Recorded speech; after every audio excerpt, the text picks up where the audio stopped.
Sambil menunggu keadaan yang lain, jangan lupa untuk hari ini gambar teknik melanjutkan untuk materi gambar garis as, kolom dan dinding ya. Kalau kemarin saya sudah praktek sedikit ya tentang dinah sederhana. Nah, pastinya Anda ingin tahu juga apa sih definisinya untuk garis as ataupun dinding ataupun kolom ya. Jadi Anda tahu gambarannya. Tahu Bu, kalau dinding itu ya yang mengelilingi bangunan ya, yang terbangun. Tapi apakah itu dinding ya? Bahkan material dinding itu ada banyak sekali, tidak cuma batu bata ya. Nah, nanti akan saya sharekan atau saya bagikan tambahan pengetahuan ya untuk Anda supaya Anda bisa memahami bahwa dinding itu tidak selalu berupa yang permanen, bahkan yang semi permanen yang bisa dibongkar, pasang lagi itu ada ya. Bahkan tidak hanya batu bata merah itu ya, ada izin yang lain begitu. Dan kolom itu apa gitu ya? Kolom tidak hanya sebagai dia sebagai konstruksi yang kita lihat di pojok-pojok ruangan ya, tapi dia juga bisa sebagai estetik bangunan dan sebagainya ya. Jadi hari ini adalah teori. Silahkan nanti Anda menyimak untuk materi sudah saya bagikan atau mungkin sudah disampaikan oleh Bapak dosen di kampus cabang. Dan nanti lengkapnya baik materi maupun link YouTube terkait dengan presensi akan saya sampaikan nanti setelah perkuliahan selesai ya. Jadi untuk hari ini perkuliahan melalui Zoom dan di-record. Seperti itu ya, karena Bapak Yuli berhalangan hadir. Oke, mahasiswa yang sudah hadir untuk Kendal ada 1, 2, 3. Selamat pagi jelang siang. Oh, ada 4 ya. Mbak, siapa nih yang duduk depan ini? Asik berbincang. Nah,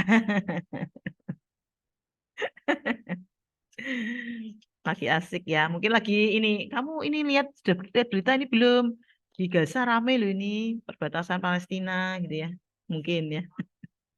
Jadi pagi-pagi sudah ngomongin ini ya bencana dunia perang. Nah ini mahasiswa sudah datang lagi. Silakan duduk, langsung duduk aja. Ya 1, 2, 3. Ada 3 mahasiswa. Kalau mahasiswinya sudah standby dari tadi, ini yang paling depan belum datang, nggak hadir kali ya. Siapa namanya yang duduk depan sendiri nih? Biasanya nomor 1 ya, dia belum datang.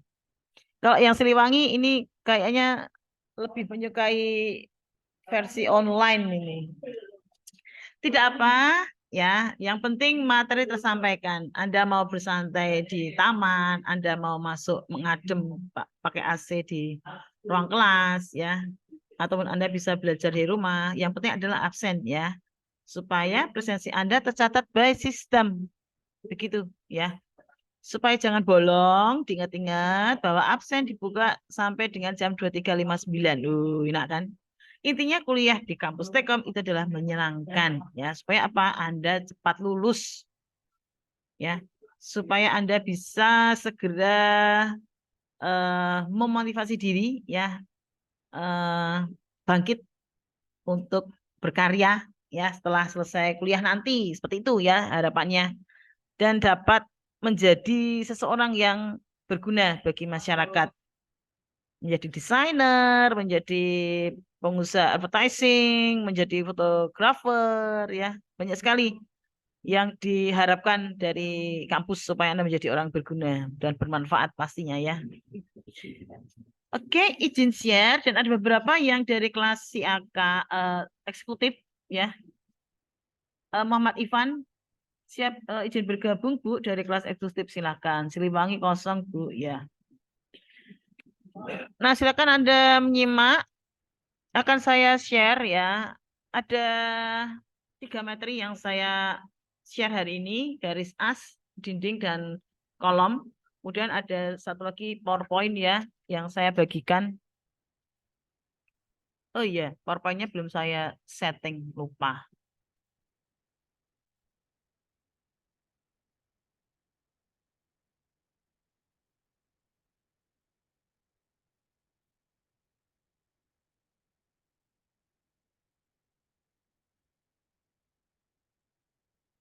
Nah, kelihatan ya. As, kolom, dan dinding. Yang pertama kali itu asnya dulu ya. Kalau Anda ingat kemarin garis yang pertama kali saya gambar waktu tutorial ya, waktu kita membuka layer ya atau new layer, yang pertama kali kita tuliskan itu adalah as ya. Nah, as itu adalah garis. Pengertiannya apa di sini? Kita kenalan dulu dengan pengertian garis gambar dulu ya. Sebelum kita masuk ke apa itu namanya garis as. Sebenarnya garis as itu mudah diingat-ingat. Itu adalah garis yang sesungguhnya. Misalkan 3 kali 3 ya benar-benar 3 kali 3. Belum ada garis dinding, belum ada garis kolom, belum ada garis kusen, pintu, jendela, dan lain-lain. Ya, jadi itu benar-benar murni garis dan ukuran yang sebenarnya ya.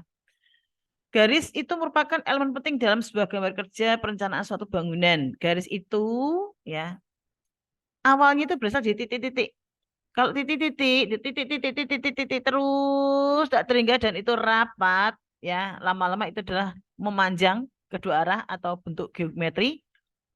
Nah, itu lama-lama dia menjadi sebuah garis ya. Jadi merupakan kumpulan titik-titik. Wah, ini zaman SMA aja mungkin Anda sudah dapat pengetahuan seperti ini ya. Apa itu garis? Kan itu kumpulan titik-titik gitu. Yang tak tinggal banyaknya ya memanjang kedua arah atau bentuk geometri.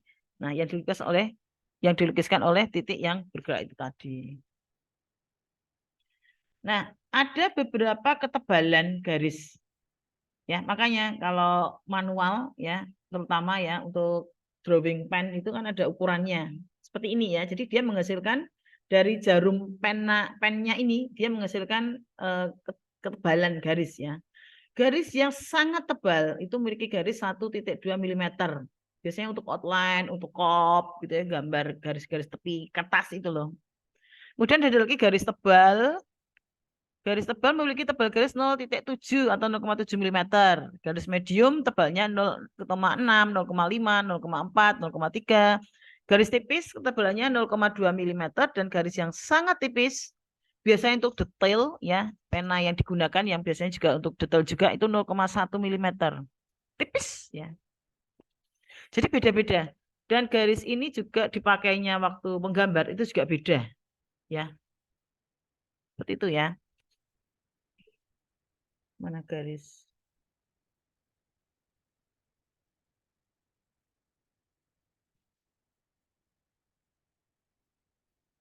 Nah, yang tadi saya bilang untuk garis tebal 1,2 itu adalah sebagai garis tepi ya untuk teleskop macam-macam itu.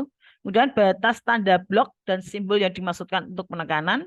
Kemudian kalau yang garis nomor 2 ya 0,7 mm itu digambar di kertas ya ataupun di eh, monitor kerja kita itu untuk profil massa pohon, batas-batas bangunan dan batas tanda blok yang akan dipilih.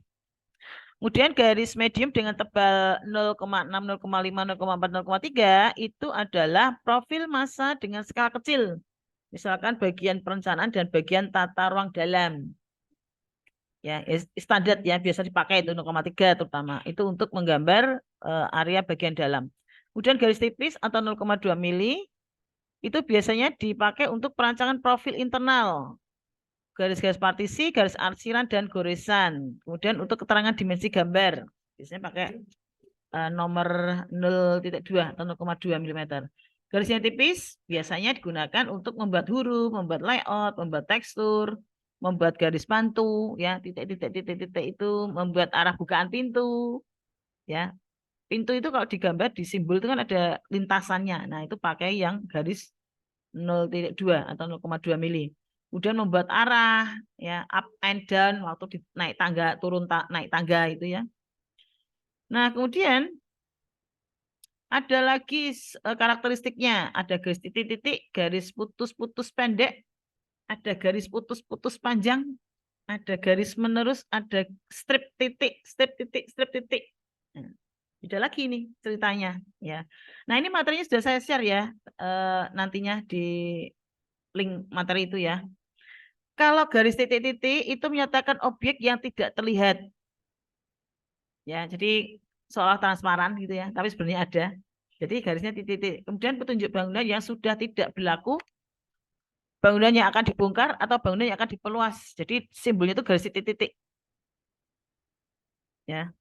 Ada tapi seolah tidak ada, tapi seolah ada atau ada seolah tidak ada. Jadi Diibaratkan bukan garis yang permanen gitu ya, yang sesungguhnya, tapi itu disimbolkan dengan garis titik-titik. Kemudian garis putus-putus pendek menampilkan objek yang tidak terlihat atau objek ada di depan atau di bawah pengamat. Ya, namanya aja putus-putus ya. Kalau garisnya sambung berarti itu itulah yang garis utamanya kan. Garis putus-putus panjang menampilkan objek yang tidak terlihat di belakang atau di atas pengamat. Sedangkan garis menerus adalah menampilkan batas-batas nyata dari objek. Garis strip titik ya, strip titik menunjukkan potongan pada gambar, menunjukkan bagian yang akan dipotong, membuat garis sumbu dan menunjukkan tempat penampang pada permulaan atau akhiran. Strip titik ya. Bahkan garis ini juga beberapa dipakai untuk arsiran ya, untuk arsiran garis, untuk ngeblok di bidang waktu kita gambar. Nah, kemudian sekarang ke inti utamanya, apa itu garis as pada gambar Dina?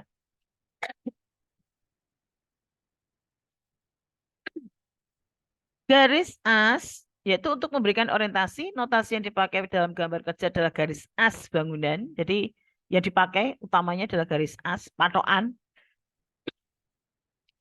Garis ini akan membentuk grid, ya. Nanti ada contohnya. Di mana desain yang ada terletak di dalamnya. Penamaan grid ini biasanya menggunakan angka pada salah satu aksis dan huruf pada aksis. Nah, apa itu aksis pada arsitektur? Ini sekedar tambahan informasi ya. Garis sumbu adalah garis yang dibentuk oleh dua titik dalam ruang tentang bentuk dan ruang mana yang dapat diatur secara simetris atau seimbang. Garis sumbu itu juga sering disebut dengan garis aksis atau garis as. Pada dasarnya, sumbu adalah garis tengah yang awalnya membantu membentuk ruang dalam desain layout. Tiba-tiba kering ya suara saya, tenggorokannya. Itu adalah untuk garis as ya. Contohnya garis as. Nah, seperti ini. Ini garis utamanya ya. Jadi sebelum kita gambar kemarin ataupun nanti praktek selanjutnya ya. Ini garis as. Bisa terputus-putus seperti ini, bisa menerus ya. Nah, ini nanti yang akan kita gunakan untuk apa ini patokan membuat dinding. Kemarin ada tool yang namanya offset. Offset kanan, offset kiri, offset bawah, offset ke atas, gitu ya. Setebal temboknya itu, dindingnya itu. Terus kemudian nantinya dia juga sebagai untuk meletakkan kolom, ya, bulatan kolom atau kotaan kolom di sini. Nah, ini garis as, ya. Anda perhatikan di sini ukurannya sesungguhnya ya. Misalkan ini 2,5 2,5 meter ya 2,5. Karena belum ada tambahan garis yang lain seperti itu. Lanjut saja. Sekarang kita ke dinding. Ada yang tahu tebal dinding siapa kemarin? Tebal dinding? 15 cm. Kayaknya di belakang, tapi ternyata mendengarkan dan menyimak ya. Wah, hebat. Top. Nah, ini ya depan malah guyang-guyu. Anda duduk dimanapun sembarang ya, silakan ya. Tapi tetap menyimak. Jadi tadi saya tanya berapa tebal dinding, ternyata ada yang bisa menjawab. Nah, pengertian dinding sekarang. Ya, definisi dinding adalah, saya baca materi saya. Dinding merupakan salah satu elemen pada bangunan yang berfungsi memisahkan dan membentuk ruangan. Tanpa dinding itu tidak ada ruangan. Ya, enggak? Jadi kita berada di dalam ruangan karena ada dinding pembatas. Tapi fungsinya dinding itu juga tidak hanya sebagai pembatas ya. Nah, teknologi menghadirkan fungsi baru dari dinding dan menyajikan berbagai macam jenis finishingnya. Fungsi lain dari dinding yaitu sebagai pendefinisi ruang, peredam suara. Kalau tidak ada dinding, tukang bekerja di luar ya, ngak itu akan masuk ke dalam ruangan. Jadi begitu sudah terhalang dinding, otomatis dinding itu sedikit banyak itu meredam suara, mereduksi bunyi yang mengganggu dari luar. Jadi kita di dalam itu tidak tidak terlalu banget terganggu ya. Apalagi kalau dinding itu ada sistem akustiknya, pelapis dindingnya. Nah, itu semakin di dalam itu senyap kayak kita nonton bioskop ya. Nah, itu kan senyap karena dindingnya itu ada lapisan akustik dan lapisan akustiknya itu tidak sembarang asal tanpa tambahi apa ini namanya busa gitu enggak. Itu ada ukurannya, ada hitung-hitungannya, ada material khususnya gitu. Beberapa bahkan ada ya, Anda pernah lihat atau mungkin Anda pernah pegang yang kotak-kotak semacam karton untuk tempat telur, karton bulat-bulat itu yang tempat naruh telur, itu bisa sebagai peredam suara. Ada penelitiannya, ya. Serabut jagung itu bisa dipakai untuk peredam suara di dinding ya, nempel di dinding. Jadi kan kalau busa ataupun pelapis khusus itu kan mahal. Alternatif lain itu seperti itu. Karung goni ya, itu ada seratnya, itu bisa untuk meredam suara. Jadi kalau Anda punya ruangan di luar bising, karung goni Anda tempel-tempelkan di dinding, Anda centel-centelkan gantung-gantungan, itu sudah cukup bisa meredam suara sebenarnya. Ada penelitiannya. Ya, gabus ya. Jadi apapun itu ya, bunyi itu bisa masuk ke martel itu tadi, ke namanya absorber ya atau pelapis peredam bunyi. Nah, kemudian berdasarkan fungsinya, dinding berbagi menjadi beberapa bagian, yaitu ada dinding partisi, dinding pembatas, dinding penahan, dan masih banyak lagi. Ya. Nah, ini macam-macam fungsi dinding. Ya, macam-macam fungsi dinding. Yang pertama itu adalah sebagai pembatas antar ruang bagian dalam, luar, samping, depan, belakang. Jadi sekeliling kita. Ya. Kemudian pembentuk daerah fungsi atau zoning atau zona, istilahnya zona. Yang private, yang semi private, yang publik, yang semi publik ya. Kalau private itu kamar ya, yang benar-benar memang tidak boleh setiap orang bisa masuk ke ruang privasi kita kan. Ruang tidur dan ruang dapur dan ruang lainnya dipisahkan oleh dinding dan masing-masing ruangan memiliki fungsi yang berbeda. Kemudian dinding itu sebagai pelindung dari pengaruh di lingkungan luar tempat tinggal kita ya, sebagai pelindung. Kemudian menambah keindahan pada bangunan. Karena seringkali untuk bangunan modern itu kita pakai ya material untuk diekspos, batu bata ekspos, kemudian bahan alami, kayu, batu, ya, baju tempel dan sebagainya ya, untuk menambah daya tarik pada bangunan tersebut. Kemudian pada struktur bangunan pada tertentu ya, dinding itu berfungsi untuk memikul beban. Jadi tidak hanya sebagai pembatas ruang, tapi dia juga bisa untuk memikul beban. Jadi beban yang ada di atas dan keseluruhannya itu dipikul oleh dinding tersebut. Seperti ini ya, ini adalah pemikul beban nih. Dinding yang kita ada sekarang di ruangan kita ini, sekeliling kita ini adalah dindingnya itu pemikul beban, tidak hanya sebagai pembatas ruang, tapi dia juga pemikul beban menerus sampai ke atap, ke bawah. Ya, contohnya itu. Kemudian umumnya terdapat pada bangunan dengan denah yang tidak teratur dan bertingkat. Karena untuk mengurangi gaya geser berlebihan yang akan diterima struktur bangunan sehingga bangunan itu aman terhadap gaya roboh. Tuh. Ya, dinding sebagai pemikul beban atau shear wall. Kita ke beberapa jenis dinding. Oh, ini simbol-simbolnya dulu ya. Dari garis as itu tadi, garis as ya. Nah, setelah itu kan kita beri ketebalan tebal 15 cm ya. Karena garis asnya di tengah, berarti kanan kirinya adalah kurang lebih 0,75 cm ya. Kanan kirinya untuk mencapai angka 15 cm itu sendiri. Atau 7,5 cm ya, maaf. Nah, ini garis merah ini adalah garis dinding dari setelah garis as tadi ya, setelah diberi ketebalan 15 cm. Nah, contohnya ada seperti ini, garis dinding. Nah, ini Anda perhatikan ada jaraknya ya antara garis dinding dengan garis luarnya. Ini ya, kecil dua ini. Kan ada dua garis nih. Nah, itu adalah garis dinding ya, dalamnya adalah batu bata. Nah, beberapa simbol di sini. Nanti diarsir ya. Yang dua kecil garis ini nanti untuk kacian tuh loh. Untuk semen kalau kita lihat tukang ya, mak blok gitu, mak ceplok gitu ya. Itu aciannya, acian semen. Itu juga ada ketebalannya. Siapa yang tahu? Ketebalan acian semen berapa ayo untuk dinding? Ada enggak? Ada yang tahu enggak? Jadi tidak asal ceprot loh itu tukang. Ada ketebalannya loh. Ya, jadi setelah botol, kenapa botol itu meringis? Botol meringis loh. Batu bata itu loh. Kan meringis tuh itu. Nah, kenapa dibuat meringis? Itu karena untuk dia sebagai untuk menggigit semennya itu tadi. Untuk aciannya bisa nempel. Kalau dinding batanya itu mulus, nah itu nanti semen aciannya itu melorot ya.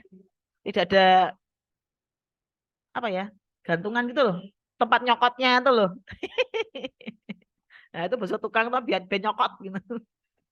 Nah, ini beberapa simbol dari dinding ya. Nih, ada yang brick wall, ada yang dari plywood finish, ada dari poured concrete wall atau cor beton ya. Nih, cor beton misalkan ya, ini simbolnya. Keramik tile finish, ada concrete block wall, ada wood finish, ada framing lumber wall, ada metal finish, macam-macam simbolnya. Baru dinding loh ini. Ya, jangan sampai ada salah ngeklik waktu arsir ya, waktu Anda ngeblok isian ini, Anda jangan keliru ngetik diisi concrete block wall misalkan atau diisi poured concrete wall. Nanti ya datang malah truk pengangkut cocoran semen ya, bukan lagi batu bata. Tukangnya salah baca karena simbolnya Anda salah nulis gitu. Nah, ini ya. Beda ya. Paham ya sampai di sini ya. Jadi ini adalah dinding tidak hanya sebagai pembatas ruang, tapi juga dia bisa untuk pemikul beban. Dan masing-masing isian untuk dinding itu banyak sekali macamnya. Dan itu ada simbolnya sendiri-sendiri. Ya, ini tidak susah sih sebenarnya. Asal kita punya library ya. Contekan, oh kalau saya mau ngarsir pakai cor beton apa sih? Nah, tinggal dicari di AutoCAD-nya. Di library library perpustakaan internetnya apa nih AutoCAD-nya kan ada tinggal pilih ya. Lanjut ke dinding, ini adalah dinding batu bata tapi dia kalau rame silahkan keluar aja. Suaramu tuh dari sini kencang loh, saya duduk di sini tuh kencang banget loh, suaramu ganggu konsentrasi saya loh itu berdua loh, atau sini pindah sini jajar saya nih, atau nanti yang ngajar sini. Oh yang lainnya dengerin nah so ngobrol di ngobrol apa tuh, ngobrol apa kamu? Hah? Cor-coran? Kenapa cor-coran? Oh, masih bahas kuliah ya. Oke. Tapi kini kan ngecor, bukan ngecor jalan. Ini kan ngecor bangunan. Lanjut ya, untuk dinding batu bata, ini tanpa finishing ya. Nah, ini mahal ini, batu bata seperti ini ya. Karena dia expose, tidak perlu di finishing lagi. Paling tinggal di coating. Coating itu apa tuh? Coating itu yang untuk biar mengkilat itu. Pelapis, tapi nanti dia bisa mengkilat. Modelnya kalengan gitu. Tinggal dicat. Tapi sebelumnya tembok batu bata seperti ini dibersihkan dulu dari kotoran ya, disapu-sapu, bukan pakai sapu ijuk, sapu sodo ya, tapi ada khusus sendiri pembersihnya, sapu pembersih kecil gitu, bisa kecil bisa besar. Nah, itu namanya sikat besi atau apa itu istilahnya ya. Nah, setelah itu baru di coating.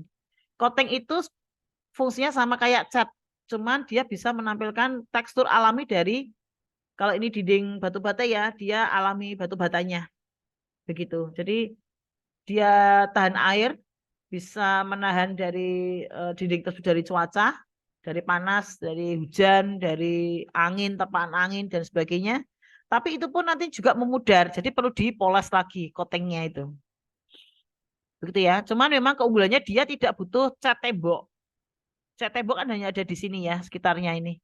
Tapi yang tengah-tengah ini dia tidak tanpa finishing. Sebenarnya menarik, kelihatan estetik, cuman memang perawatannya bisa jadi kan kotoran masuk ke sela-sela natnya itu. kelemahannya ya, tapi tampilannya memang natural gitu, bagus, nyeni gitu ya. Itu bahkan bisa jadi tetenger ya. Ini rumahnya Mbak Anita nih. Wah itu loh yang batu-bata expose, nah, bisa jadi tetenger nih. Bagaimana dengan dinding batu bata itu? Ya, dinding batu bata merupakan dinding yang paling sering digunakan dalam pembangunan baik perumahan sederhana maupun pembangunan gedung yang berukuran besar karena pasangan batu bata memiliki nilai seni tersendiri dan dalam sistem pemasangannya dalam konstruksi bangunan atau dinding. Pembuatan batu bata harus memenuhi peraturan umum bahan bangunan di Indonesia NI 3 dan peraturan batu bata merah sebagai bahan bangunan NI 10. Oh, ini standar ya. Kemudian ada pun kelebihan dari dinding batu bata yaitu kuat, tahan lama, kedap air sehingga jarang terjadi rembesan pada tembok akibat air hujan. Keretakan juga relatif jarang terjadi. Kemudian namun batu bata memiliki ukuran tersendiri yaitu biayanya yang cukup mahal ya. Waktu pemasangan yang agak lama dibandingkan batako, hebel dan dinding yang lainnya kan satu-satu tuh ya. Dan ukurannya kan juga agak pipih kecil ya. Nah, kalau hebel itu kan langsung ngeblok gede gitu. Dan prosesnya lebih cepat tinggal ya balik lagi ya. Tinggal kebutuhannya apa? Kalau kebutuhannya memang mau estetik ya pakailah batu bata. Letaknya jarang. Tapi kalau cepat plak plak plak plak plak pakailah batu bata batako yang lebih terjangkau harganya gitu. Nah, setelah ini batako ya. Nanti batu bata sekarang batako. Anda pernah lihat ya batako banyak digunakan untuk perumahan skala sederhana. Biasanya perumahan subsidi pemerintah itu. Tapi memang kendalanya kalau kita mau pasang-pasang lukisan, mau maku-maku dinding itu hindari ya. Karena tengahnya itu kan kopong, kosong, angin. Nanti takutnya retak. Nah, biasanya kalau ada dinding seperti ini ya, itu tidak ini biasanya tidak ada hiasan yang memberat di dinding tersebut. Dinding batako dipres pembuatannya yaitu dengan campuran semen, pasir dan batu abu cara buatnya. Nah, detailnya seperti apa? Ya itu perlu disurvei di lapangan ya. Saya belum pernah lihat cara membuat batako. Oh, mungkin di YouTube ada ya. Jenis dinding ini ada yang dibuat secara manual menggunakan tangan dan ada juga yang menggunakan mesin. Pembuatannya menggunakan cetakan yang dipres secara maksimal dan dibakar dengan tungku khusus dengan panas tinggi. Ukuran harus tepat sehingga pemangkasannya tidak perlu diadakan plesteran. Kelebihan dari batako press yaitu pemasangan lebih cepat, kedap air sehingga juga lumayan tidak terjadinya rembesan ya. Penggunaan rangka beton pengakunya juga lebih luas antara 9 sampai 12 meter persegi. Namun dinding ini memiliki kekurangan yaitu harga relatif mahal dibandingkan batako truss. Oh ini batako press ya, beda lagi ya. Yang digambar itu batako press bukan batako yang sering kita lihat itu bukan, beda lagi ya. Ini yang press nih, yang agak mahal lagi. Mudah terjadi retak rambut pada dinding, mudah dilubangi karena terdapat lubang pada bagian sisi dalamnya. Tuh ya, itu batako. Anda pilih batu bata biasa atau batako ataukah dinding bata kapur. Ada lagi nih, batu kapur. Saya belum belum pernah lihat nih. Orang bangun pakai batu kapur nih di mana ya? Saya browsing sendiri tapi lupa. Ukuran dinding bata kapur ya 8 kali 17 kali 30. Jadi satu kotaknya itu ukurannya 8 kali 17 kali 30. Digunakan pada rumah-rumah di pedesaan, perumahan rakyat, pagar pembatas tanah, ya, rumah sederhana. Terbuat dari bata kapur campuran tanah liat dengan kapur gunung. Ini mungkin daerah yang kapur-kapur itu mana? Gunung Kidul atau di Wonogiri itu batu kapur bukan? Waktu pemasangan cepat dan sedikit memakai adukan semen pasir. Bila sudah terpasang dan diplester, dinding ini tidak akan terlihat dari tanah dan kapur. Ya iyalah, ditutupi ya, tutupi plesteran. Dinding ini memerlukan kolom pengaku atau kolom praktis. Di setiap 2,5 meternya itu ada kolom. 2,5 meter, kolom, 2,5 meter, kolom gitu sebagai penguat. Ya, pilihan ini pilihan lagi nih. Harganya pasti lebih terjangkau. Ya. Kemudian batu bata hebel. Mana nih? Ya ini ya. Ini hebel. Nah, yang sekarang ini lagi banyak dipakai nih di masyarakat umum. Karena memang lebih cepat. Kan dimensi permukaan juga lebih gede ya. Jadi plok plok plok plok tuh tiba-tiba udah jadi gitu. Dibanding batu-batu yang kecil ya. Dan semuanya khusus pakainya ya untuk hebel atau selkon. Terbuat dari mesin, hasil produksi mesin ya. Dinding bata hebel atau selkon adalah bahan bangunan pembentuk dinding dengan mutu yang relatif tinggi. Jenis dinding ini bisa tidak diplester, cukup diaci karena permukaannya sudah rata. Jadi Anda kalau mau bangun tidak perlu diaci, ini sudah jadi, tinggal dirapikan terus di pelamir gitu ya, tumpuin cat gitu, selesai ya.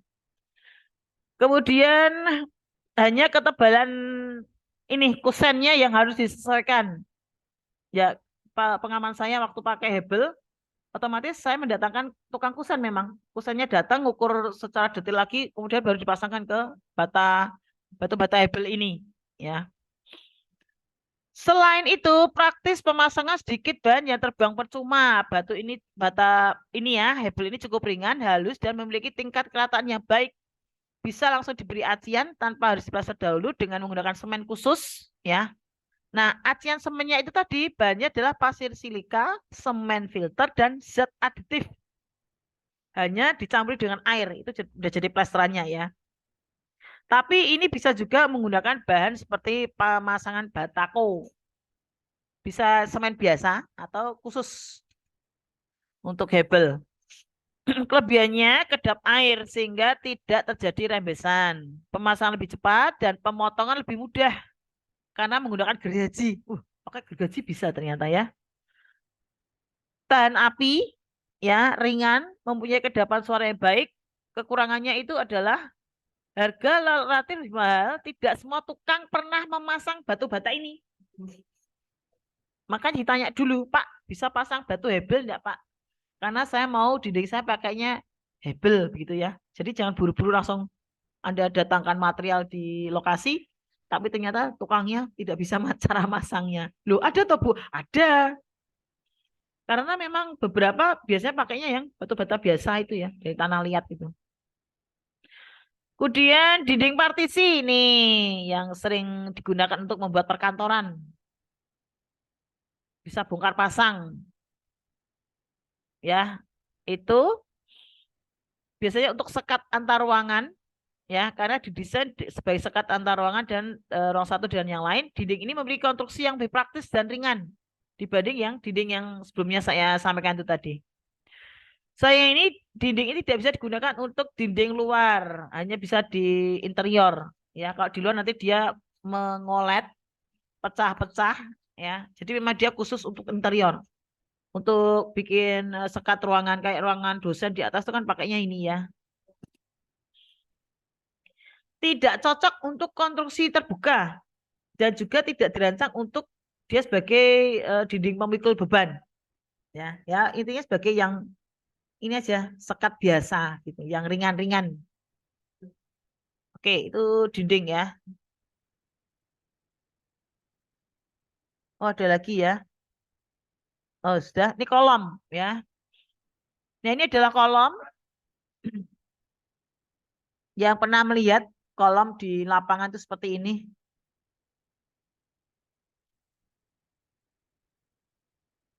ya. Jadi kalau tidak ada kolom, maka dinding itu akan bisa ambruk dan ada ukuran tertentu ya. Setiap berapa jaraknya ada kolom, setiap jarak gitu berapa ada kolom gitu ya. Nah, kolom. Sebuah bangunan gedung akan aman dari kerusakan baik yang disebabkan oleh bencana alam ataupun kegagalan struktur apabila jenis fondasi dan struktur penyusunannya telah sesuai dengan standar perhitungan. Nah, salah satu elemen dalam struktur bangunan itu tadi yang sangat penting adalah kolom. Keberadaan kolom atau kerap disebut dengan pilar atau tiang atau pilar atau apalagi ya, caga.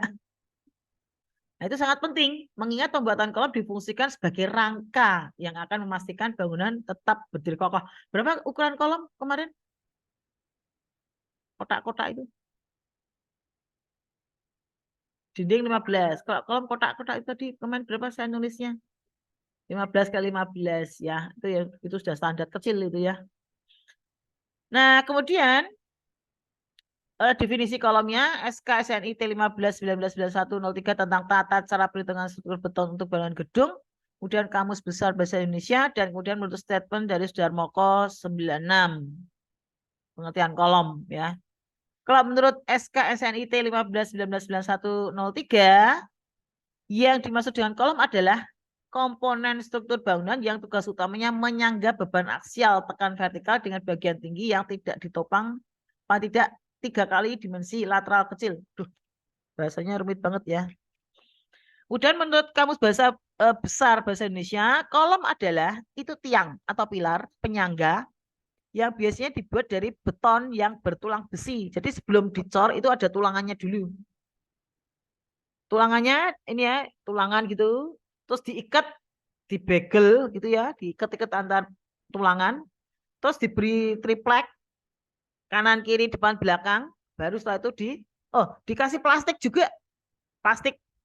Jadi waktu papannya itu diambil, dia rapi begitu kalau dilapisi plastik lembaran itu loh.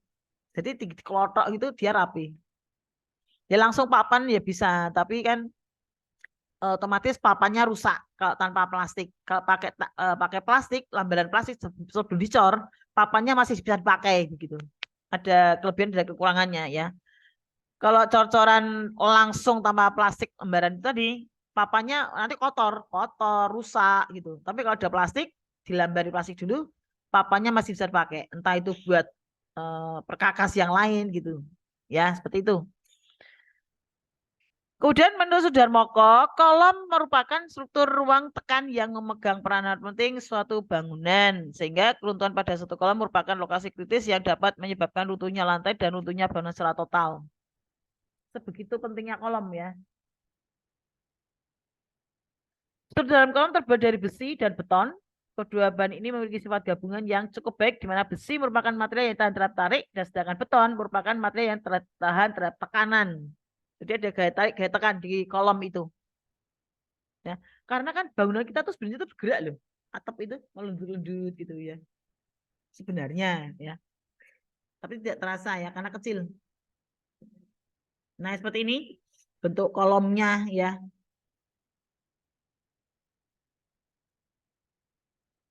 Nah, ini kira-kira nih bentuknya seperti ini bentuknya. Kalau dipotong, diiris penampakannya ini dari atas nih. Dari atas ya. Ini kalau dari samping seperti ini. Bisa begelnya itu lurus, bisa miring seperti ini ya. Ini kolom pilar yang bentuknya bulat seperti tabung ya. Yang hitam-hitam ini besi ya, tulangan besi yang panjang-panjang itu. Nih ya.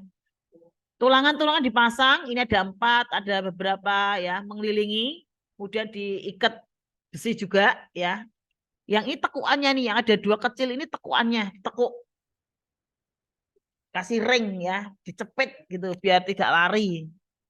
Baru setelah itu ditutup tadi, ditutup plastik, dilambari plastik, ditutup dengan bekisting atau papan, namanya bekisting.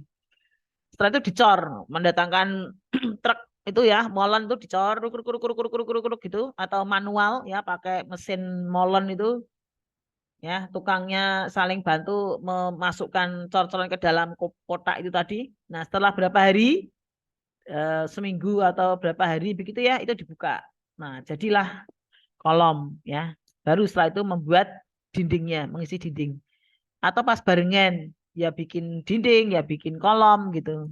Tapi biasanya kolom dulu ya, baru setelah itu dinding. Ya, ada kolom segi 4, ada kolom bundar, dan ada kolom komposit seperti ini.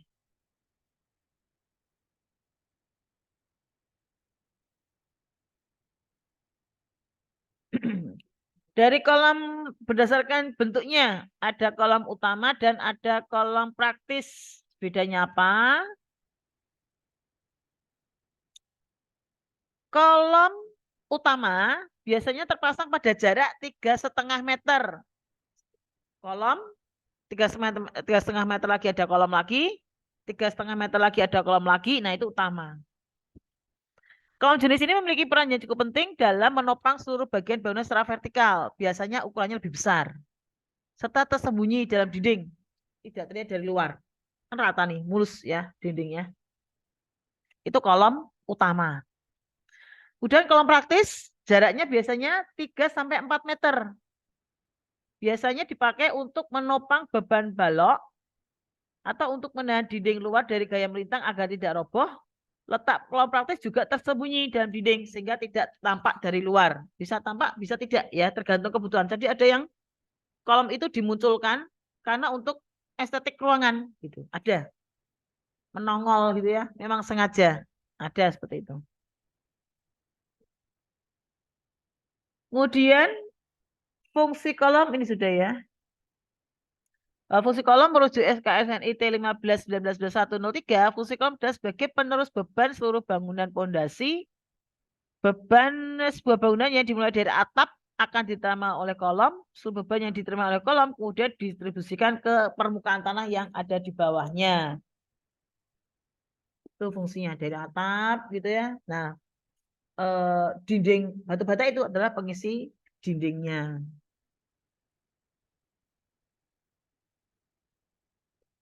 Nah, ukurannya berapa ukurannya? Ukuran kotak-kotak itu kolom ya. Yang biasa dipakai ini 2 lantai ya, 20 x 20. Kalau kemarin kita 15. Kecil kan yang saya bilang kecil. 20 x 20 kotaknya itu. Dengan tulangan pokok 12 mili yang artinya jumlah besinya diameter 12 sebanyak 8. Ada 8 longsong ya. 1, 2, 3, 4, 5, 6, 7, 8. Ada berapa nih? 8 ya. Kemudian di bagel ya 8-10 artinya bagel berdiameter 8 dengan jarak 10 cm. Setiap 10 cm ada bagel, setiap 10 cm ada bagel, ada cincinnya, ada ringnya itu loh, itu bagel.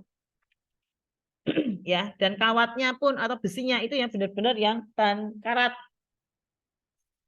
tebel ya. Itu ada orang khusus. Kalau mau buat kolom, buat pondasi itu biasanya orang khusus, tukang khusus. Anda kalau lihat di pinggir jalan yang dia melipat-lipat nekuk-nekuk besi itu loh. Nah, itu biasanya dipakai untuk nanti untuk bikin kolom atau bikin pondasi. Kolom praktis biasanya digunakan adalah ukurannya 15 x 15 dengan diameter dengan jumlah beton 4 buah diameter 10 dan bagel berdiameter 8 dengan jarak 20 cm. Setiap 20 cm ada bagel, ada bagel, ada bagel. Ukuran kolom praktis semakin ke atas akan semakin kecil karena menyesuaikan beban bangunan. Nah, kurang lebihnya seperti itu. Oh, sudah selesai. Ada pertanyaan kah?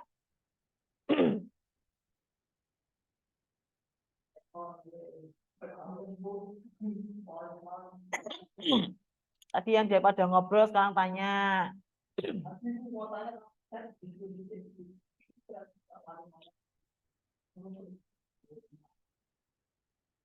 Ada yang tanyakan?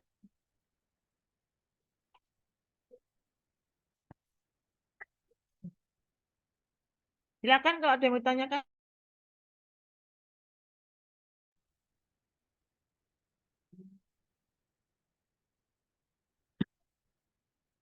Nah, ini diskusi apa lagi nih? Jadi begini, di 605 tuh di kelas kami itu ada 1-2 orang yang memang aktif ya.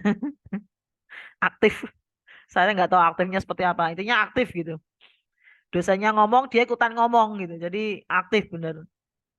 Saya suruh keluar tadi tuh karena mungkin di luar kan lebih leluasa ya. Ngobrolnya lebih enak dibanding kalau di kelas tuh kan jadi mendengung, suaranya menggema gitu. Suaranya dia maksudnya sama mahasiswanya. Jadi suara dosennya kalah malah. Nah, sekarang mumpung ada saya buka sesi pertanyaan tadi yang ngobrol tadi, Mas, tadi diskusi tentang cor-coran beton apa nih? Goyang ngecor atau apa nih? Nah, ini kan semua kampus tahu nih. Saya tidak nyebut nama loh ya. Memang kampus 605 itu aktif. Saya tidak baru mau nyebut nama. Nanti kalau viral nanti ya, eman-eman ya, jadi terkenal nanti.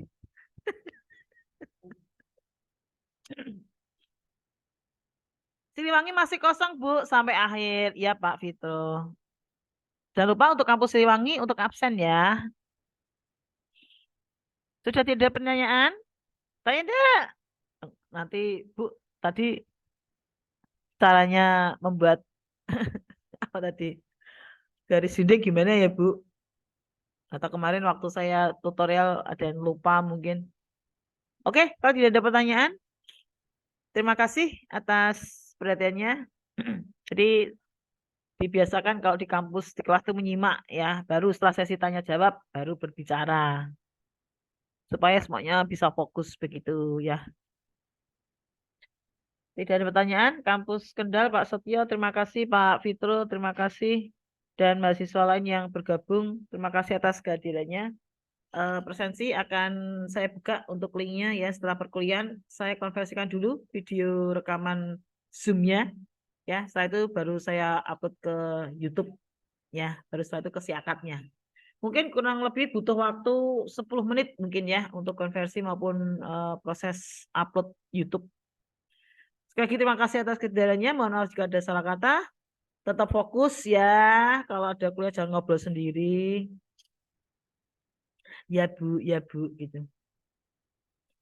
Selamat siang, selamat lanjutkan aktivitas. See you, dah.